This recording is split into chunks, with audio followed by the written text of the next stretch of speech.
السلام عليكم ورحمة الله وبركاته أصحابتي سو دوادا meel kasto aad dunida ka joogtaan kuna soo dhawaada warbixinadii ugu dambeeyay ee ciyaaraha saaxiibayaal waxa igu doona saaxiibayaal laacibka lagu magacaabo Kevin De Bruyne oo dheela kooxda kubadda cagta Manchester City iyo xulka Belgium ayaa sheegay labada laacib ee 10kii sano ee la soo dhaafay maamulayay dhammaan adduunka oo dhan ciyaaraha xagga ciyaaraha kuna soo guuleystay bilado badan ee kabaha iyo balondoriyo badan laacibka lagu magacaabo Lionel Messi iyo laacibka Cristiano Ronaldo ku jeclaan lahaa inuu mar un ka agdheelo ama mar un uu daynayo inuu ka garab ciyaaro laacibkaas ayaan saaxiibayaal soo gudbin doonaa haddii aad tahay markii ugu horeysay aad soo boqoto barteenan fadlan subscribe noo saar waa ku mahadsan tahay saaxiib la jaanqaadkaaga laacibka kooxda kubadda cagta ee kooxda Manchester City laacibka lagu magacaabo Kevin De Bruyne ayaa sheegay labada laacib ee 10kii sano ama 15kii sano ugu dambeysay in qaaradda Yurub soo maamulayay koobka iyo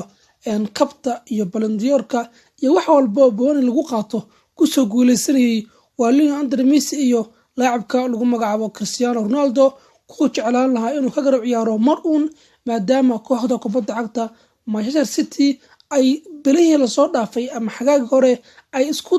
isku dayeen in laacibka lagu magacaabo Lionel Messi oo iska tagay kooxda kubadda cagta Barcelona iyo laacibka lagu magacaabo Cristiano Ronaldo oo markaa doonay inuu iska tago kooxda lagu magacaabo Juventus waxa ay rabtay Manchester City labada laacib ee adduunka waqti badan soo maamulayay oo adduunka dhammaan qaaradda Yurub boonigeeda aan booni kubadda cagta wax badan ku soo guuleystay ama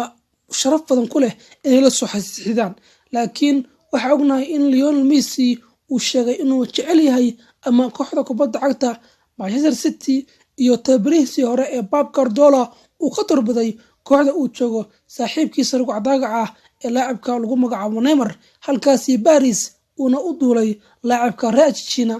Argentina ee Lionel Messi halka Cristiano Ronaldo inta barihii hore ee kooxda kubadda cagta Manchester United Ferguson uu ku halqaalayay intuu aadi lahaa Manchester City oo dib ugu laabto Old Trafford waxaana labadii nin ay doonaysay Man City labadiiba way ku guuldareysteen marka laacibkan lagu magacaabo Kevin De Bruyne marna fursad uma yeelan inuu labadan laacib oo waqti badan iyo waqti adag ku soo guuleysto koob kala duwan inuu ka garab ciyaaro wili chance ama wax boonti ah lama yeelan labadan laacib marka saaxiib laacibkan ayaa sheegay laacibka Lionel Messi iyo laacibka lagu magacaabo Cristiano Ronaldo inuu jeclaan lahaa inuu ka garab ciyaaro laacibka lagu magacaabo Cristiano Ronaldo oo hadda jooga kooxda kubadda cagta Manchester United waxa uu sheegay Kevin De Bruyne in laacibka lagu magacaabo Cristiano uu yahay laacib weeraryahan toos ah halka laacibka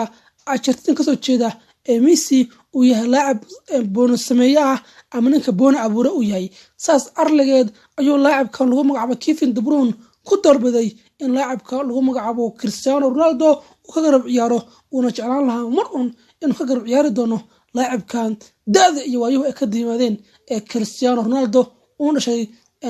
dalka Portugal marka koobkii adduunka waa furmaya waxaana socota saan dalalka aad looga boqoyo ay ka mid yihiin Brazil iyo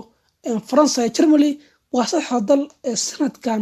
waxba aan laga qaban karin ama weerarka ugu fiican wata weeye laacibkii hore ee Chelsea Rodriguez ayaa sheegay in Germany sanadkan ay ka awood badan tahay laba dal oo qura waxa uu sheegay laacibkii hore ee Chelsea haddana jooga kooxda kubadda cagta Real Madrid in uu sanadkan xulka Germany u diyaarsan yahay ama ay ka go'an tahay inuu ku guuleysto koobka adduunka maadaama 2014kii ay ugu dambeysay dalka Germany markaas ka qaadeen dalka Argentina marka saaxiibayaal laacibkan daafaca kaga ciyaaray naadiga Real Madrid ayaa sheegay kooxda qaranka Germany inay ka awood badan tahay laba dal ama laba qaran waxa uu sheegay dalka Brazil iyo dalka France inay yihiin labada dal ee muqoonin kara ama ka awood badan kooxda iyo qaranka Germany saaxiibayaal intaas ayaan kusoo gabagabeynaa wararkeennii haddii aad tahay saaxiib nagu soo biiray hadda fadlan subscribe noo saar